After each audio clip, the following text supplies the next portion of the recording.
Hello, everyone. Welcome, welcome, welcome. Today's Wednesday. So happy Wednesday to everybody. If you're out in California like me, it is pouring rain.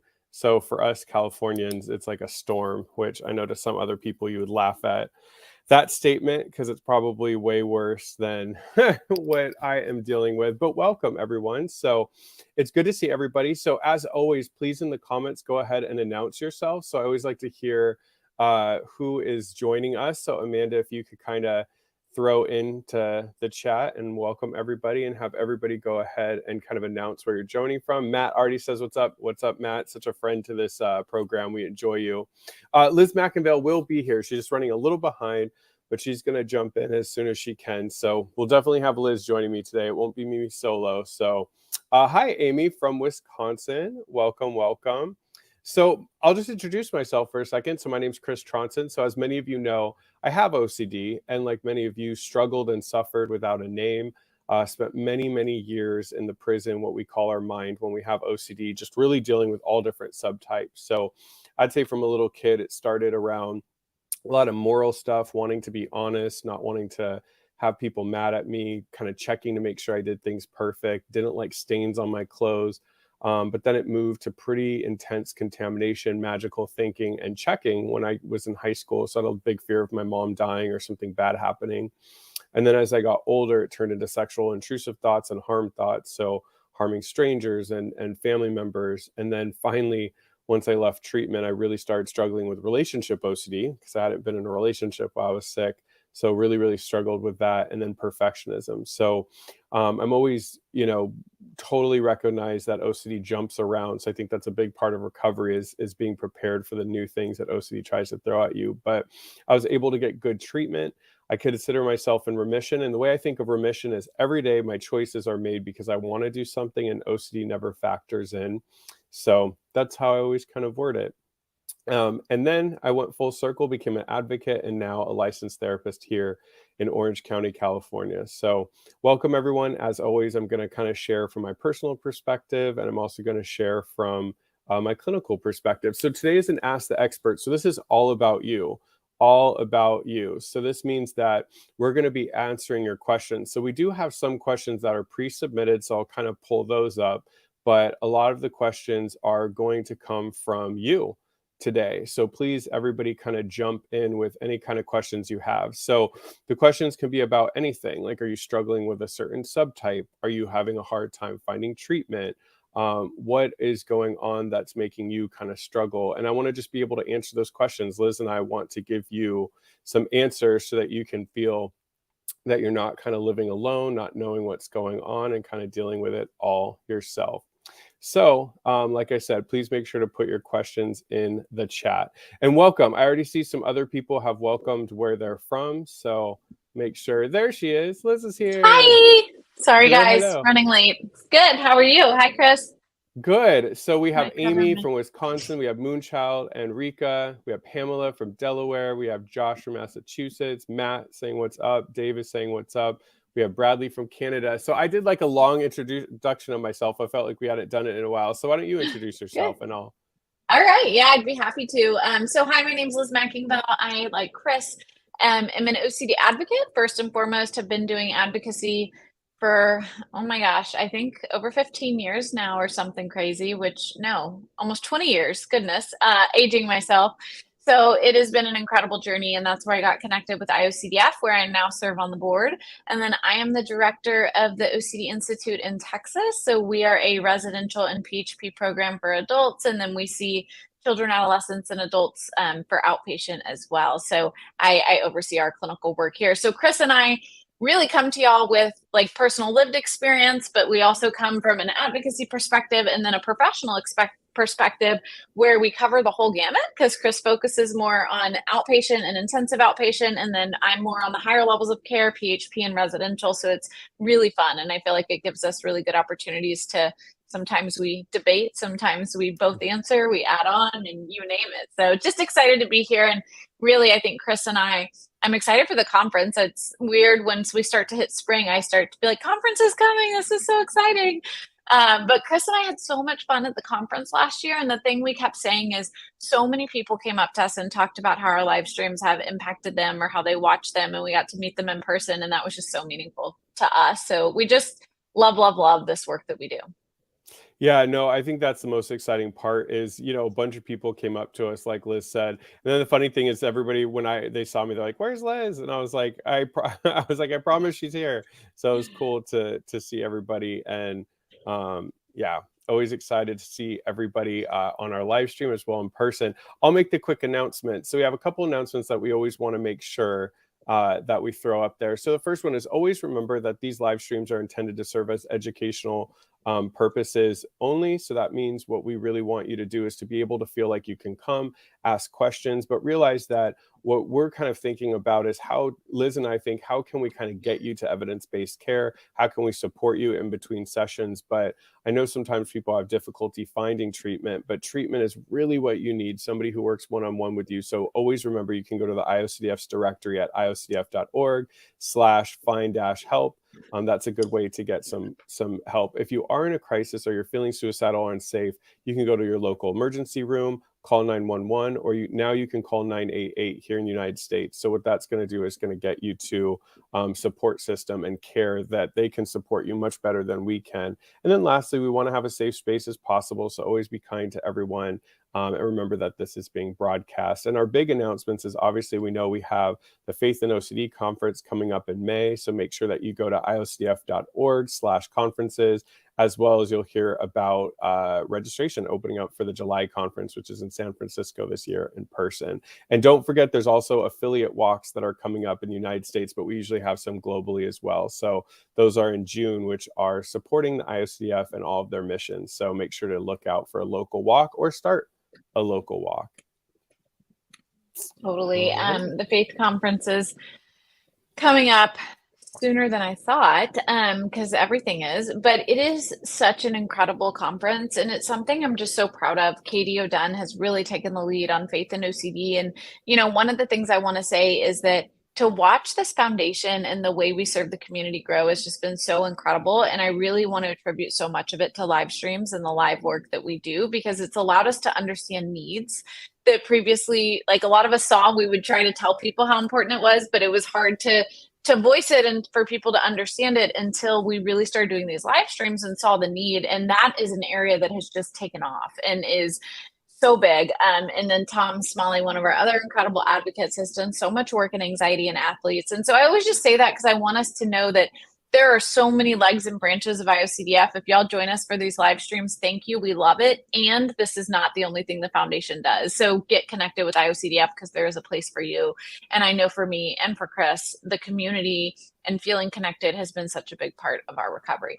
So I would love, Chris, for us to just jump into questions. I feel like our past couple live streams have been so incredible. We've gone through so much content and we haven't gotten to a lot of questions. So let's hop in with live and then we'll go from there. Thank y'all so much for joining. So good to see everyone and to hear where everyone's from and what you're doing. So let's hop in. At 11:06, Melissa said, I'm a mom of a young adult in Maryland who's going to start treatment next week. And we're wondering about your thoughts of virtual versus live treatment for ERP. Great question. Chris, I'll let you take the lead. Yeah, what I'll start with is when I did my thesis, which obviously was way before COVID, there were a couple studies that talked about the efficacy of virtual therapy. And what they found in those studies is that they were just as effective. And then obviously, as the pandemic came out, there were preliminary research, there was different studies that people did, not only necessarily on OCD therapy, but also just therapy in general, and found it was just effective. What I always tell people is it's more so about your level of comfort with virtual. So as a clinician, I think there's pluses and minuses. So for me, if I'm working with a client who all of their OCD is in the home and they can't bring items from the home into session, maybe it's a couch or a bed, and sometimes, rubbing like a washcloth on the bed and then bringing into session doesn't suffice. I love virtual because we can literally be in the same room together if they live too far for me to travel, and we can go through those exposures. It's also let a lot of people who are in areas that don't have evidence-based care get treatment. as well as like some people that are working up to going in person. So maybe they start virtual. I do know that sometimes clients that have ADHD or autism find it difficult to sit in front of a computer and do much better in person. And I think it's really just about comfort. Sometimes if somebody's doing virtual because they can kind of do compulsions off screen, or it prevents them from feeling triggered, then yes, I definitely say come in person. But what I tell people is the option of either virtual or no therapy, virtual hands down. And then it comes back more so to like your personal preference. And the good thing is most clinicians now have been doing virtual for 3+ years. So it isn't like clinicians are just getting used to it. We've sort of been good at it now for a while. So it's not like the therapists themselves. How about you, Liz? Like, do you feel like there's pluses and minuses, or what's kind of... Yeah, I remember I was attending a conference. This was probably like, I don't know, maybe 10 years ago now, but it was a very long time ago. And there were some research studies about virtual therapy. It was actually a European conference, and they had done more telehealth kind of research over there. And what they had found is that when doing like phone sessions or virtual sessions, is that oftentimes if the first ERP is done in person, the outcomes were better. And now I think we've found that their telehealth has caught up. Right now it's video conferencing, it's not over the phone, and there's ways to be really connected. But I do think that it's really based on a personal preference. I will say, I do think children and adolescents, there's just more sometimes that can be done when you're together in person in the office and you can be with one another. And so I would say that if I was a parent, I would, at least if you have the opportunity to go in person, I would start that way, and then virtual can be a great option. But I do think that if you can go in person or not, going in person, even just for a few sessions at the beginning to build rapport and to be able to have that kind of relationship building, see all of our, hand gestures and our whole body versus just our face, can be really beneficial. But again, we know teletherapy can be very successful. And what I will tell people is that if you live in an area where the option is telehealth with an OCD provider or in person with a non-OCD provider, please choose the telehealth with an OCD provider, because it's really about, are you getting effective evidence-based care more than are you getting it virtually or in person? Yeah, and we have Josh in the comments who's a clinician, and he says that he can add to this one. He sees a few people 100% virtually, and according to the patient self-report and Y-box scores, people I see over telehealth do just as well as people I see in person. I agree. I mean, I'm seeing, because I see both, and I see the same thing. I think what the weirdest thing is for me as a therapist is there's clients that I've treated that I've never met in person. Like we Yeah. started virtual, they got better, we no longer see each other, and it's just, I'm always like, man, that's the one bummer. Like but that's more of a me thing than a anything else thing. Yeah, and the other thing I'll say, excuse me, is I think that, first of all, I'm sorry, back up for a second, Josh. I'm so proud of when I hear clinicians that are doing Y-box and making sure patients are getting better. So like what Josh is saying is that there's a standardized measure that we use that often will assess OCD severity levels. And he's saying that, like, yeah, he's looking and his patients are getting better either way. And that's so awesome, because a lot of providers don't do that. And it's just anecdotal. And so I just want to give you kudos. That's awesome. And for those listening, you can ask your provider for that. If you fill out a Y-box, you can ask them, hey, can I see my scores? So like here at our clinic, for our intensive patients, we do it every single week, and it's uploaded in their chart. And at any point in time, I can pull it and it'll show their scores for their Y-box and PHQ-9, which is a depression measure, every week from when they admitted to now. And what we want to see is that over a period of time, you're right, we want to see the numbers or the scores, the severity measures trend down, and eventually become statistically significant, and hopefully get to a point where, it's below the clinical cutoff for OCD, which is a Y-box score of 16. What was the original question, Chris? It was an original. The original question is do we find virtual as useful as? Oh, okay. Sorry, I went on a And then- tangent. No, it's all good. No, I agree with you. I mean, I think it's awesome. I know for me, walking out of session, my last session with a low Y-box score was like a tangible and measurable key for me that I had done better. Because sometimes when you're in it, you don't notice it. So walking away with like a score and having that, I think, is awesome. And clinically sound, obviously practice, but as a client, it was great. I loved it. Totally. So let's go to we have a lot of questions already. See, and then I start to get nervous that we're not gonna get to all of them. And what do we do? So thank y'all for all your questions. Y'all are so sweet, saying that, Chris, we've really changed their life. So Moonchild at 1111, what does ERP look like? Can it be done after engaging in the OCD thought? Oh my gosh, this is such a good question. So I love this question because I get this all the time. So Chris, two questions. What does ERP look like? But then B, can you still do ERP if you give in and ritualize?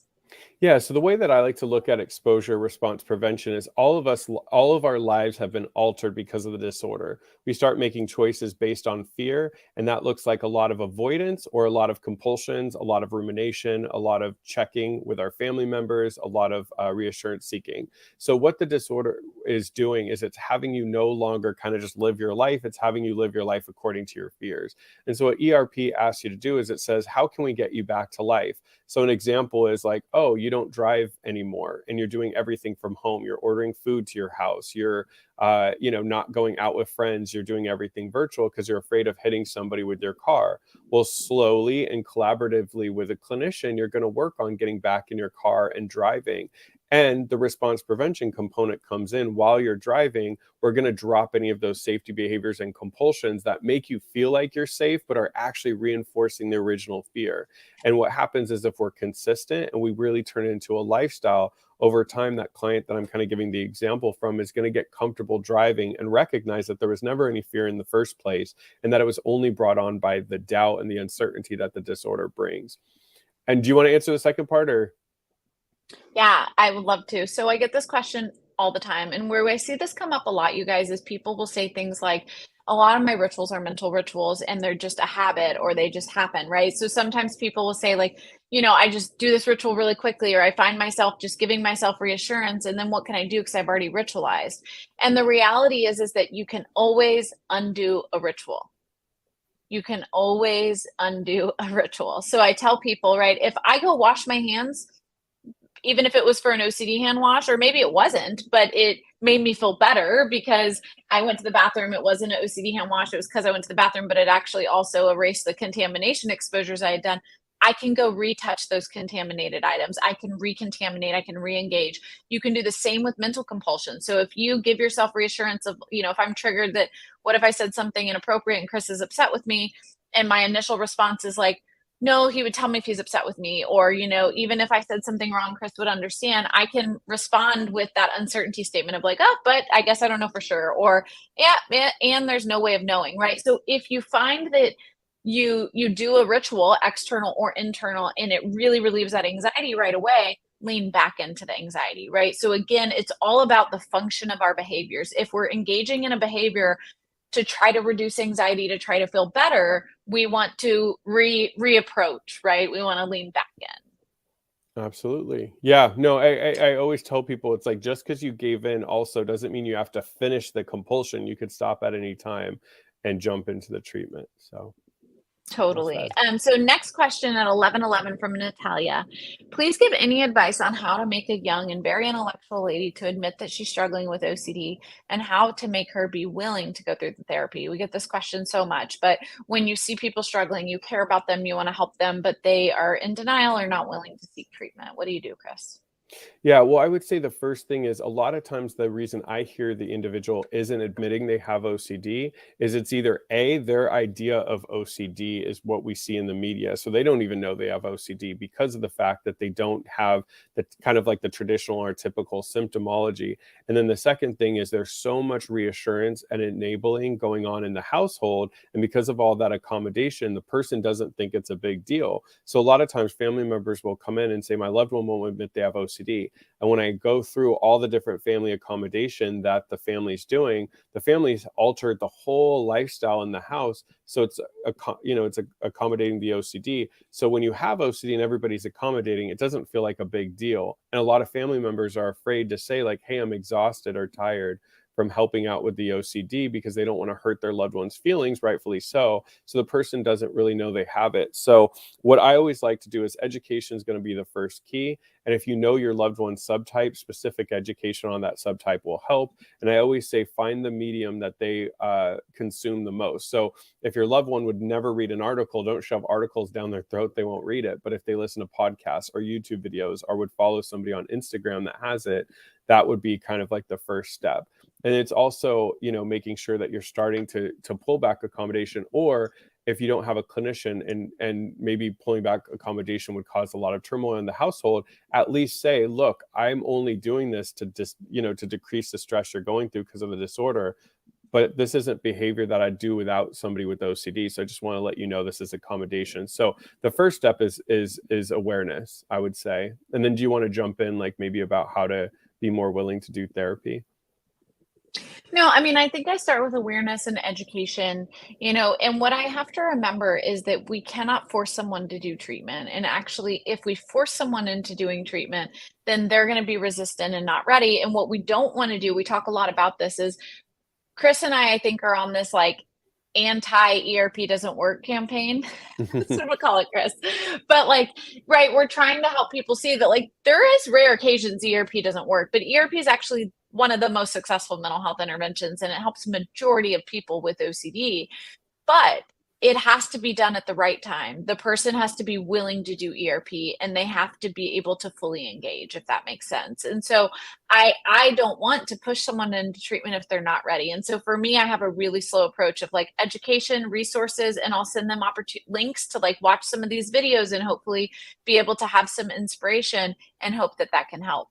If this is like your child or it's a family member, you can engage in treatment. There's treatment options like the SPACE protocol that are specific for family members that help you understand how to set boundaries and how to do things that might encourage the person even further to seek treatment. But the reality is that people have to make their own decisions, and we want treatment to be successful, and we don't want it to be forced. Yeah, the last thing that I would add is sometimes family members are afraid to be open. I know for me, like what helped get me in therapy is like when my mom found out how low my life had become and the suicide attempt, et cetera, she sat down with me and was like, I really need you to get help because I can't sleep and I can't be at peace knowing that you're struggling. And I think my mom opening up and being authentic really helped.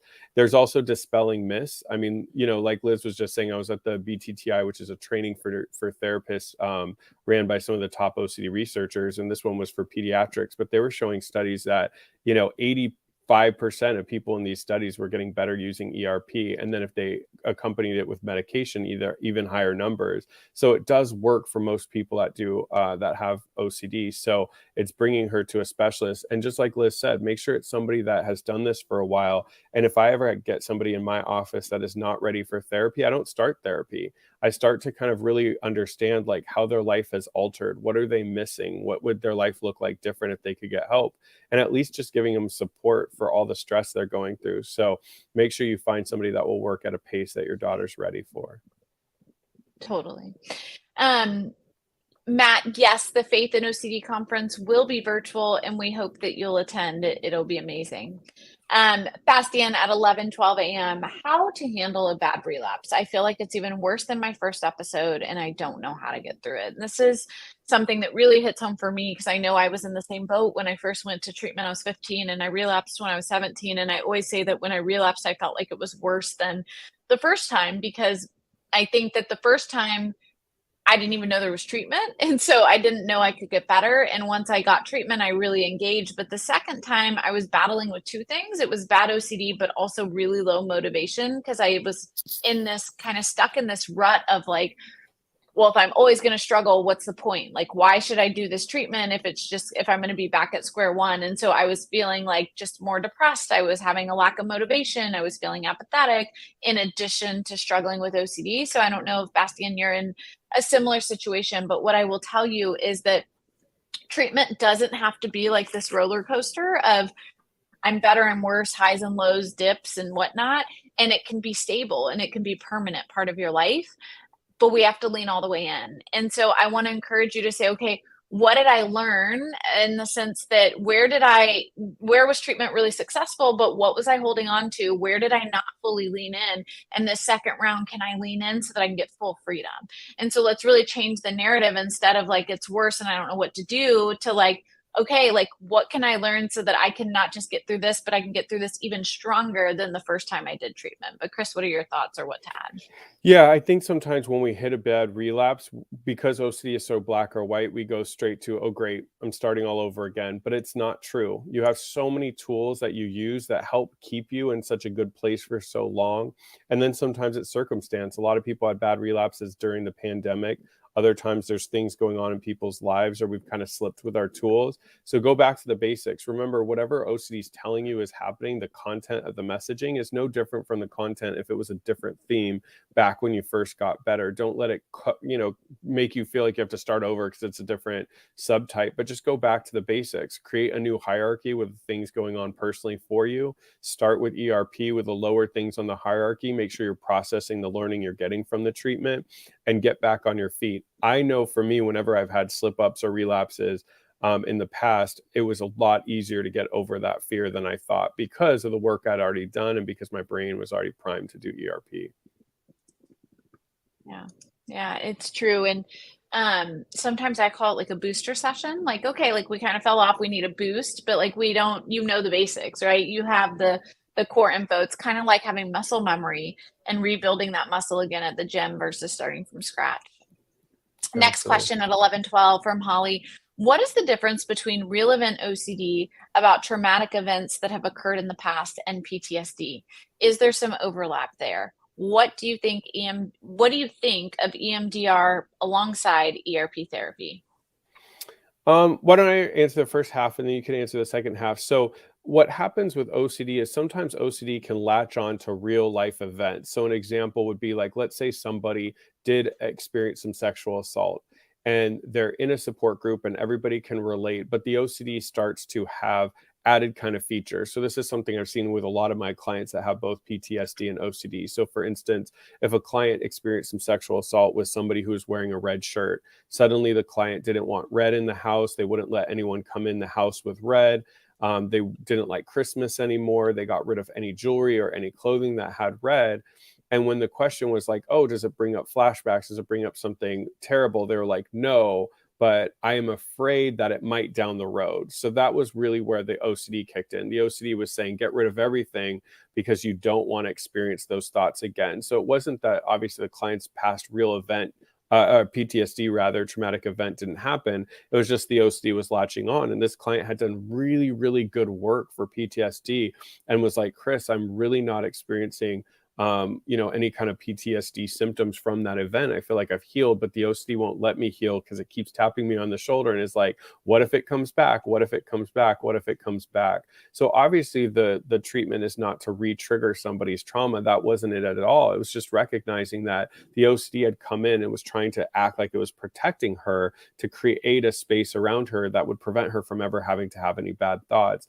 Versus you may have some thoughts coming in and you have those tools. So what we did is slowly and collaboratively reintroduce things that were red until they got to a point where they're like, red doesn't bother me anymore. So that was an example of one of those where kind of they were both going together. My opinion is if somebody has PTSD and OCD, it's having, unless a therapist treats both, it's making sure you have a treatment team and those two teams are collaborating. Now, the difference is if somebody has real event OCD, where with no PTSD, and I see that much more often in my practice, it's an event that they aren't sure if it happened or it might have happened, but it was minuscule and their brain has turned it into a tragedy. So that might be from a romantic encounter they had in college. And then now they're ruminating all the time and trying to replay that incident to say, did it happen the way that my brain is remembering it? Maybe it actually was worse. Maybe I did something. So there's a lot of doubt there versus an event that they're very clear that happened. Totally. And I think I'll just kind of answer that PTSD treatment and OCD treatment can go hand in hand. It can be done simultaneously. Oftentimes, we may address the PTSD first so that we can make sure that it is reduced so we can do OCD treatment. So there is a ton of overlap. We do see higher incidences of OCD in individuals with PTSD than individuals without PTSD. So I think it could be both. What I would say is make sure that you have both an OCD and PTSD specialist, or like there are people who specialize in OCD and PTSD. If not, you want to see two different specialists to help kind of weigh out what is what. We don't want to treat PTSD as OCD and we don't want to treat OCD as PTSD because the treatment is different. EMDR or CPT or prolonged exposure, which are evidence-based treatments for PTSD, do look very different than ERP for OCD. Well said. The next question is from Press. Oh, I'll let you do it. Sorry. Yeah, no problem. I figured you'd probably like, Liz, I need some water or something. Oh, no. I always want to give you. Anyways, Preston asked us at 12:12, How do you get rid of obsessive thoughts? So I think that's something everybody always asks us. Yeah. Yeah, so I actually I want to caveat that we can't get rid of thoughts, but we actually might get rid of the obsessive part. So I think a lot of times people's immediate response is like, well, you can't get rid of obsessive thoughts, so don't try to do that. And my answer is like, well, kind of actually. With appropriate treatment, the thoughts should just be thoughts, right? They should be thoughts that come, thoughts that go, and they're random. They shouldn't feel obsessive. They shouldn't feel unwanted. They shouldn't feel like triggers. They shouldn't feel intense. And the way we do this is through treatment. ERP treatment, when you lean in and you're actively doing it, it should lessen the hold that the thoughts have on you. So the power and intensity should lessen, and the frequency, the amount of time that they come, should lessen. And eventually they just become thoughts. Thoughts itself, I can't get rid of, right? We all have thoughts all day, random thoughts, good thoughts, happy thoughts, excited thoughts, you name it. We can't change that, but we can change them to where they don't feel obsessive, they don't feel scary, they don't feel like a trigger. And that's the beauty of treatment. Yeah, and I agree with you. I mean, I just saw two of my family members I used to have really bad harm thoughts around like 2 weeks ago, and I didn't even have a thought about harming them. So the thoughts, the kind of like the thoughts that are not aligned with our values, when you do treatment, over time, those thoughts just fade. In the beginning, you're going to change your relationship with these intrusive, obsessive, unwanted thoughts. But over time, it's like a lot of us don't still have the same thoughts we had when our OCD was at its worst. Yeah, That's so right. Amy asked us at 12:13, how do you suggest addressing misinformation and supportive techniques that go against what OCD experts recommend?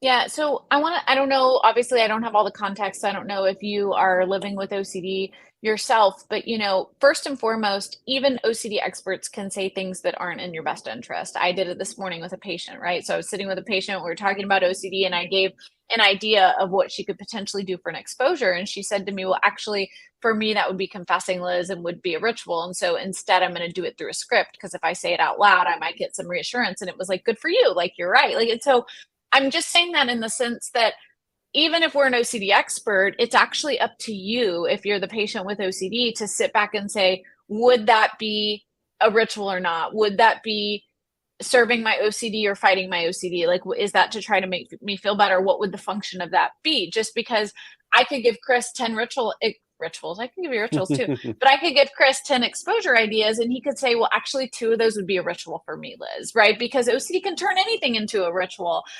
Sometimes patients love motivational statements because they're useful and it increases self-confidence. For some patients, motivational statements become a complete ritual that like they have to say, and it becomes very ritualized and rigid, right? And so sometimes even our techniques and best guesses may not be what's right for you.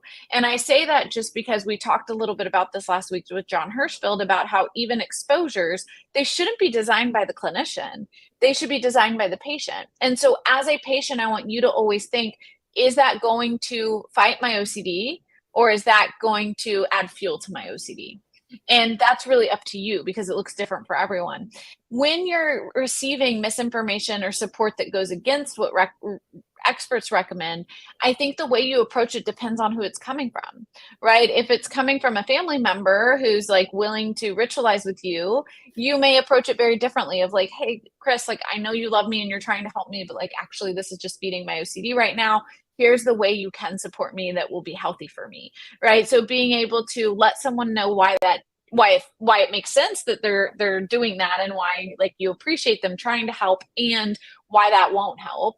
But then I also think it's really important to be able to give proper education in a way that is neutral, right? So if in the moment we're like, that's not helping me, why are you doing that? They may not listen, compared to if we're able to slow down and actually explain what would help and why other techniques don't help.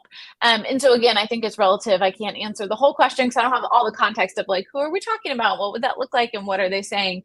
If it is a clinician, you guys, you have to be your own advocate in treatment. And you have every right to fire a clinician to say something like, I really appreciate your time, but this isn't working for me. Do you have referrals for people who've really trained and have expertise in OCD? You also have every right to say like, hey, I don't think this is working. Like what we're doing in session is not helping me get better, move the needle. And we want y'all to say that. Chris and I would be so upset if a patient wasn't getting better and they weren't telling us that, and we thought something else in sessions, right? Because now, again, I am teaching you that myth that OCD doesn't work for you, which may be a myth. It may not be a myth for everyone, right? But for a lot of people, it may be a myth, and we don't want it to be that we're contributing to false information either. Yeah, what I'll add, Amy put a little bit under that it's part of an online support group. Let's say you're in a support group or anywhere that you're getting support and there's misinformation. So let's say they're pushing treatment styles that aren't what the experts recommend. One thing that I like to think about is there's a lot of research out there that has been done on OCD treatment. And like I said, I feel reinvigorated after this weekend's BTTI because we saw study after study that really showed ERP helped, ERP with medication helped. Obviously, adding on support groups and other adjunct treatments like ACT or mindful-based CBT, et cetera, has been helpful. And so if you're in a support group where people are pushing different treatments that haven't been recommended by some of the top experts, if they're recommending supplements or other things that you haven't heard to be helpful or there's no research behind, I would say it's up to you. If it's the therapist themselves running it, I would definitely, like Liz suggested, have a conversation with them. But if they're not willing to sort of change their direction, maybe find a different online support group. If it's members of a support group, so I would talk to the clinician running it like, hey, why do you keep letting them talk about things that's misinformation? But if it's a peer-to-peer online support group, if you feel comfortable and want to kind of say like, hey, that's actually not accurate, here's some evidence-based care and give links, I think that's awesome. Or maybe finding a different support group. I know that one of the missions of the IOCDF and the lead advocates in the advocate community is to definitely combat misinformation because we want people to get the best care out there. Totally.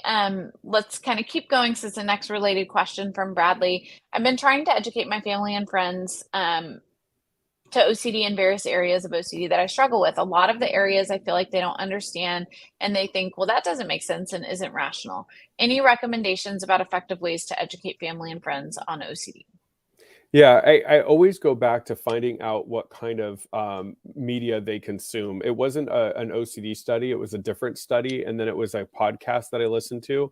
And they were talking about how, like, most people will give somebody information in the way that they do it. So I love reading, right? So I'm going to hand somebody a book and I'm going to say, this book is all about OCD. It's going to answer all your questions. It's going to make it clear. But if that person doesn't read books, they're going to sit there and put that as like a table weight and never look at it again. But if I have a friend that loves podcasts, I don't understand like an hour and a half podcast. For me personally, I need it to be visual. So that's why I could watch live streams and stuff. So if somebody sends me a live stream, I'm going to watch it, but probably not a podcast that I can't look at something at the same time. So we all consume it differently. So the great thing about the IOCDF, it is a plethora of good information. There's stuff for families and there's different podcasts, there's different live streams, there's different books that they recommend, a whole bunch of different media. So notice how your family member and what who it needs to come from. If you have a family member, I've heard from people, well, I'll use this. I had family members in my life that didn't really understand or try to understand OCD.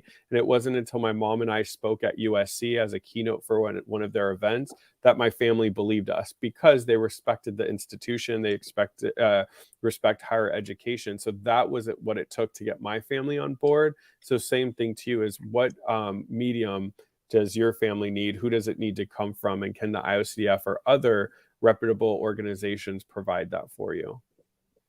That's right. And I went through a similar situation with my family where my parents' relatives would say things like, oh, Liz is doing this for attention, or, just tell her this. And, it just takes time sometimes. And I think that's important too, is to know that, like, the reality is that OCD isn't rational. OCD doesn't make sense. And so people probably do feel that way and they probably do think that. And so I think it's important to actually validate that, like, you're right, this doesn't make sense. And I know it doesn't make sense, but I feel like it has to, right? And so to help them educate and understand why rationalizing won't fix OCD. If it was, we could just tell ourselves this doesn't make sense and move on, right? But that's not how the disease works. And I personally like to always come up with examples that I know they've probably been faced with.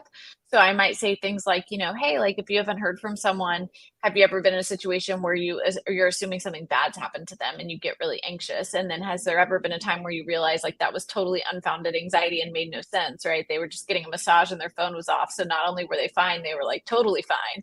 It's like, to be able to help them see how, like, sometimes, anxiety drives our feelings and anxiety makes us think worst case scenarios. And that's what it can look like with OCD. Thomas D at 1117. My ERP options in India are limited for intensive ERP. Do your facilities welcome out-of-state patients, or do your patients need to be a resident? So I can answer this one, but no, we absolutely accept patients from across the country and across the world. We are open for anyone who is struggling and needs intensive ERP. With that being said, of course, when you're coming from outside of the US, it's I've They're from never heard of Indiana. insurance. Oh, Indiana. I read India, you guys. I Like, heard what's, that. I well, was I'm like, going to speak to both. I'm going to speak to both. So, like, if you're out of the country, insurance would be much more difficult. I don't know that I've ever had somebody that we've been able to figure out insurance options, but from outside of the state, absolutely. So, any residential or PHP program often is going to take patients from out of state. So, I know our program does, and most of the other residential and PHP programs across the country do. Again, sometimes insurance is variable. So, if you have like Blue Cross Blue Shield of Indiana, they may not be able to work with companies outside of Indiana. So like that's the only place that things can pop up. But there's options around that, like single case agreements, because there are not any residential or PHP OCD specific programs to my knowledge in Indiana. And so you can fight it that way. well said. Yeah, no, I agree. I mean, we see people, same thing for an IOP that come out of state, out of country. I think the best thing to do is to find a program that speaks to really what you're looking for and then see the options. But no, you don't have to be in the same state.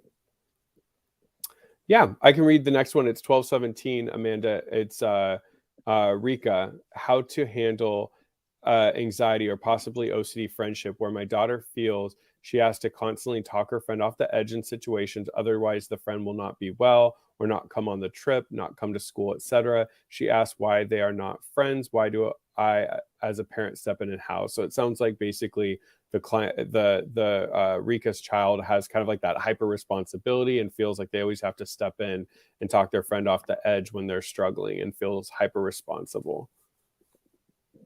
Yeah, so this is a really tough question. And the first thing I want to say is that I really want to encourage you to try to be mom and not therapist if you can. And so I would love for your daughter to be in therapy and for you to have the therapist help her set boundaries and help guide her, because I think it's a really tough position if you're a mom, but you're also trying to be therapist. So it sounds like this is triggering and anxiety provoking for your daughter, and you see the impact it has. And you want to be able to have support from a clinician who can help guide this in a way that's effective. Because I think Chris and I could both say something like, oh, like just help her set boundaries and help her, just kind of do exposures around what makes sense or doesn't make sense, but lean into the uncertainty versus like trying to be sure what she says is perfect and is okay. But it really needs to be done in a stepwise fashion with a clinician, because again, we don't know what her biggest fears are and what is something that would be like a manageable exposure she can do all the way compared to a higher level one that she's going to end up ritualizing or feeling flooded by. Yeah, just to give you a little insight into what your daughter's going through, Rika, it's like your daughter, I would say it's probably OCD, and what's happening is your daughter feels hyper responsible for this friend, and if this friend doesn't go to school or doesn't do something, your daughter feels kind of like that strain on her because the OCD is telling her it's up to her to make this happen. Versus like obviously, I don't know how young your daughter is, but obviously for all of us, we know we can support a friend, but at the end of the day, they make their own decisions. But that's not good enough for OCD, right? It's that hyper kind of like moral responsibility. And so she's feeling that and feels like she's doing the right thing. So like Liz said, with a therapist, it's starting to pull back and set up boundaries. As a mom, it's probably difficult. If it was not OCD, you could talk to her about boundaries and she would probably go with it. But when it's OCD and anxiety, your daughter's going to experience kind of like emotional stress and pain, etc. If she doesn't step in. Taya Burr at 1219 says their OCDs relapsed. They're now back on medication. Do I have to be on medication forever? This is a tough question, and there is no right or wrong answer, right? And so people with OCD don't have to be on medication forever. It's not a requirement. However, many people are on medication forever, right? It really helps them manage their symptoms, and it can be much like a management tool, just like insulin would be for diabetes, And so I want you to really look at it from the fact that like OCD is a brain disorder. It is a disorder of the brain, and the medication can really help the brain get its treatment that it needs, right? Just like any other treatment modality you'd need to engage in for the rest of your body. So I don't ever want anyone to be closed-minded that I'm not willing to be on meds or I have to get off meds. I also don't want us to be closed-minded that it's like I have to be on medication forever and I could never be off them. Like you do what's best for you and what works for yourself, your body, and your mental health. Well said. Yeah. Pamela asked at 12:20, it's two parts. She wanted to know, have we met others that have the same experience with the Y box? But she's struggling to do the Y box because she examines every response and worries that she forgot that she had some difficulty during the past 2 weeks. She feels compelled to take data so she doesn't forget. So how do you deal with a client that might struggle with like doing the Y box right? It's kind of like the Y box checklist, or sometimes with clients just tracking their homework, they got to do it right. And then they make the Y box a compulsion versus just an assessment tool. Yeah, so it sounds like the questions, have others had this experience? Absolutely. A lot of our patients have just right OCD, perfectionism OCD, and it gets in the way. So I think there's two solutions. The first is, well, before the first solution, please talk to your therapist about this. Make sure your therapist knows that, like, hey, I don't feel like my Y box results are valid because here's where I'm getting stuck. One of the options might be to do it verbally with your clinician, if that would allow you for it to be an in-session exposure together where you're able to like be honest but not overanalyze and not let OCD come into play of answering the questions. The second piece is the Y box is not a required part of treatment. It sounds like it could be a great exposure later on in treatment. We can work up to it. Yeah, agreed. Matt asked us at 12:23, one of my support group friends has health OCD and struggles with suicide thoughts, and what would be the best way to start ERP with those themes? So again, when we're talking about suicidal OCD, or sorry, when we're talking about health OCD, we want to address it much like other areas of OCD. And there has been specific webinars I think that we've done, and there's certainly specific trainings on kind of health anxiety and somatic OCD.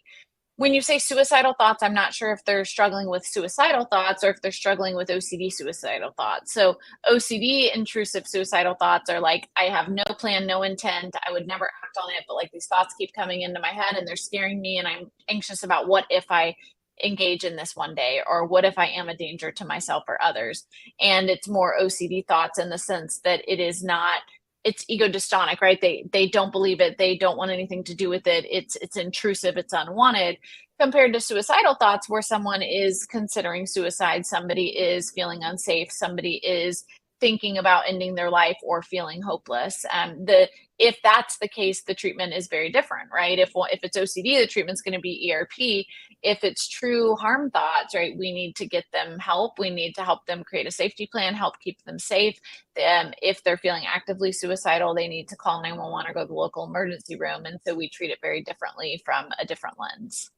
Yeah, you wouldn't do ERP if somebody's definitely actually suicidal on suicidal thoughts, because those aren't OCD thoughts. And, a lot of times the way to tell the difference is pretty obvious is the clients that come in and they're like, I don't want to harm myself. I don't want to kill myself, but my brain keeps telling me I am. So I'm scanning, I'm checking. That's ERP.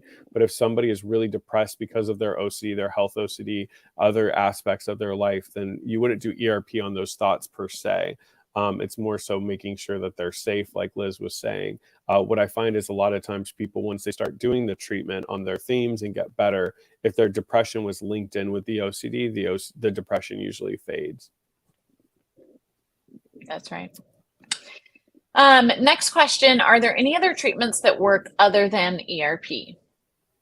Yeah, like I said, when I went to the BTTI this weekend, there's really, really so much good data, both for pediatrics and for adults. I think sometimes people, the research showed this weekend, things were in the high 60s to 80%. And then when they linked it up with medication for those who needed it, it helped even more people. So what you want to make sure, though, is you're working with an experienced clinician that knows ERP. All of us, when we first started, are not as savvy as we are now. My clients that I work with now, obviously, I've gotten so much more training and so much more execution that we're all going to be stronger the longer we've done that. And there's other adjuncts that people find helpful. So for instance, motivational interviewing is a tool that was originally used for people that have substance use disorders that can help people find motivation to do ERP. Acceptance and commitment therapy is a treatment that people have found when paired with ERP can really help people with motivation and understanding the treatment, finding motive and drive. I find that sometimes for people, mindfulness is really helps them when they're kind of spiraling off the ledge to kind of tune back into their senses and kind of check in with themselves. I know that inhibitory learning model from John Abramowitz, a lot of that research has helped shape the way that newer clinicians are doing ERP. Cognitive behavioral therapy can be helpful for people that might be so entwined with their thoughts to really help them understand that their thoughts are not accurate, where did they get it from, and that it's coming from kind of like a OCD source and not reality, to help if they have a really kind of strong connection with their thoughts. But all of that said, is most clinicians are including kind of elements of that. There's a good article that John, who was our guest last week, wrote about that. It's like a lot of us have gone through trainings and take part of those other treatments, but at the end of the day, the ERP is the core. What I tell all my clients is think about any other thing in your life. At the end of the day, if you really want to grow as a person, you're going to have to face something that might give you initial fear. But as you engage in it and get better at it, you get very, very powerful, you get strong, you get courageous, and you find yourself overcoming challenges. That's right. Absolutely right. And I think that there are definitely other treatments that can play a big role, right? And I don't want anyone to think that we're saying ERP is the absolute only way. Like, of course not. There's always options. And Dr. Goodman always taught me this when he would talk about deep brain stimulation, which is for treatment refractory patients with OCD. It's a surgical option. He would say, like, even DBS is not a last resort. Nothing is a last resort. There's always ways we can adjunct certain medications, try adding new things in, try adding in motivational interviewing or ACT or other options. Next question at 11:23 my time from Thomas. My teenage son began online ERP yesterday. His older sister is a freshman in college and struggles with panic attacks. Will ERP therapy benefit her? When we come to panic attacks, there's a type of treatment called introspective exposures. And what that's really doing is that's having the client experience some of those panic-like symptoms. So breathing through a straw, spitting in their chair are a couple of those that people experience. And so what that is it's getting the person to be exposed to some of those panic-like symptoms. Because what happens with panic attacks is somebody has one or two panic attacks, and then it may turn into panic disorder. And what panic disorder becomes is then they start to fear the panic attack. So then they start to, sort of like OCD, they start to avoid situations that they associate with possible panic attacks. So those introspective exposures are going to be sort of that frontline treatment. I always think of it similar to ERP because, for instance, like I'm working with a client with panic attacks. They don't like to go out anywhere that's too far from their house because if they have a panic attack, what if they can't get home? So obviously, just like in ERP, we've worked on them walking around the block and across the street and going to public places, initially with a family member who can call 911 if anything happens, and then working up to them going alone.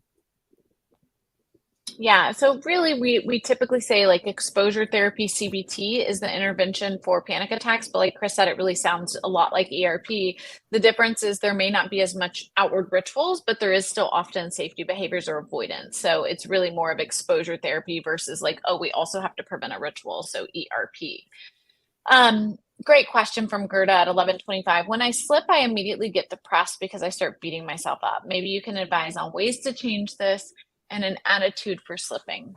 I'm gonna get this workbook. I think we really have shifted bringing self-compassion into OCD treatment. And I think that previously, when we thought about OCD treatment, a lot of us were really rigid of like, you do ERP and that's it. And what we've learned is like, we need to practice self-compassion. We need to bring in other skills for people. People need all sorts of different things. So Chris, maybe you can talk about self-compassion and action and how people can shift their attitude. But I do think this is a great workbook from Kim Quinlan. Yeah, it's an awesome book. What I always tell people, there was a really good article in Newsweek. It was where they interviewed the top 100 people, not the top 100, but they interviewed people like Bill Gates at the time, Obama, Serena Williams, people from Shark Tank. And they were trying to figure out if all these people have one thing in common that's made them successful. Do they wake up a certain time? Do they eat a certain diet? And the author said there was absolutely nothing they had in common except they don't beat themselves up. Instead of looking at failure as an endpoint, they looked at failure as an opportunity to gather new information and to make a redirection.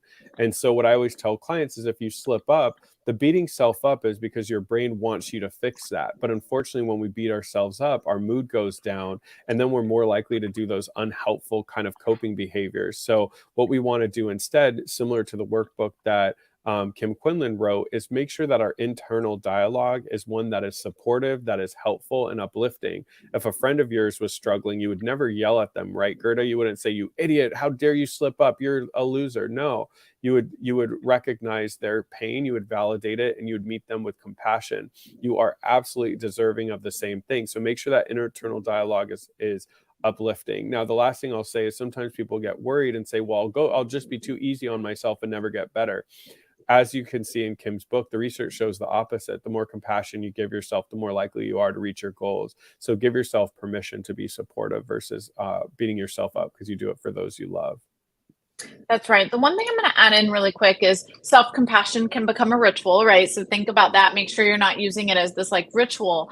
And instead, what self-compassion is it's really about like, so I always think about this. I had a really hard situation once, and someone that I didn't know had asked me a question about it. And I was kind of like thrown aback that she asked me about it. And I remember I said to her, like, yeah, that is true. I went through that. And I was thinking, like, why are you asking me this? Like, I'm not close enough to you to tell me. But her response to me was so enlightening. It was so simple as she said, did you learn anything from it? And I was like, yeah, I actually learned a lot. And she was like, well, then that's all that matters. Like, that's what life's about. And I remember thinking like, wow, what a great perspective shift. Like, this person I don't even know is telling me about this really tough situation in my life. And I say that just because, when we talk about relapse, and we're seeing this a lot where people are saying like, I'm struggling to pull myself back up. It's about, hey, what can we learn? And can we look at it from a lens of learning and growing and resilience model versus I've failed, therefore, da da da da da. It's this negative side, right? And so it's really about having a perspective change, because we can't ignore struggles. We can't pretend like they're not there. That's not helpful either, to avoid them and to just say, oh, it's okay. It's great. It's wonderful. It's okay to say like, I'm really struggling. This is really hard. And I have a good treatment team. I know what I can do, and I'm going to pick myself back up, and I'm going to learn from what happened that may have caused me to slip, or, where I understand like what I gave into that may have led to where I am today. So amazing questions. Chris, I know you probably want to keep going, but I'm going to cut you off. Wait, let's do this one last question, because the rest I already put on our list. So real quick. Okay. After experiencing, Cassie, after experiencing an SA, this combined with my OCD, and it's causing me a constant need to wash my clothes after I'm around men. Dating is hard. What can I do? What is an SA? Sexual assault. Oh, okay. Sorry. The acronyms kind of got me. So, I would encourage PTSD treatment. I think that in this case, when we're seeing OCD that feels like contamination based, but it's really based more on an SA, I would say that we need to make sure that there's integrated PTSD work here. And so I would start there. So I would start with a PTSD provider or an OCD provider who specializes in PTSD, because what we don't want to do is just treat the contamination as OCD, because we know that it's rooted in a trauma. It's rooted in a triggering traumatic situation or event in which we want to treat it more as PTSD. So from the little bit I know, I would look at a provider who really specializes in PTSD and OCD. Yeah, it's similar to the client that I had. And so that was the same thing we did. So exactly what Liz said is I had her work first with a trauma specialist, and the trauma therapist kind of gave me permission and said, everything that's left, we've really recognized is the OCD, because the client's in a good place, because you don't want to force yourself to start wearing clothes and not washing it if it's more around trauma. Real quick, somebody has a question about your program. It's Grace at 1243 has a question about, does your facility in Houston do online ERP? And if they are struggling with OCD around staring, is it best to do ERP in person versus online? We do online ERP, so you can definitely reach out to me. And I think, again, we can do OCD treatment virtually or in person, really for any category subtype, including OCD staring. Yeah, and we talked to in a meeting, we want to get John Grayson on here, and I know he does a lot on that, so join us for that one. Any of the other questions we missed, I already put it on our top of our question list, so we'll get it to our next Ask the Experts, which is next Wednesday. So come back and join us a week from today at 9 a.m. my time, 11 Liz's time, 12 Amanda's time. So wherever you're at, we'll be here next Wednesday. Like I said, I put the questions we didn't get. We had a medication question, so I put it that. We're getting a psychiatrist to come on soon who will answer the medication questions we haven't gotten to. If we didn't get to your question, we put it at the top and we'll make sure to address it next time. But please come back next Wednesday, 9 a.m. Pacific Standard Time, 12 Eastern Time. Ask the Experts. Thank you so much for participating, asking your questions. As always, we're here to support you. Any final thoughts, Liz? You got it. We're just grateful that y'all are here, grateful for your time. And we're really honored that you trust us with an opportunity to provide education to you all. Absolutely. Take care, everyone. Have a great day. Bye, y'all. I always tell everybody in my OCD group, go kick OCD's butt. So I have a new slogan that I love. We do not negotiate with OCD. Ooh, I like that. It's my new statement. So, Chris, we're going to have to get some stickers and merch with all of our new stuff that we'll give out at the conference. I like yours. We do not negotiate with OCD. I love it. Bye, y'all. Take care, everyone.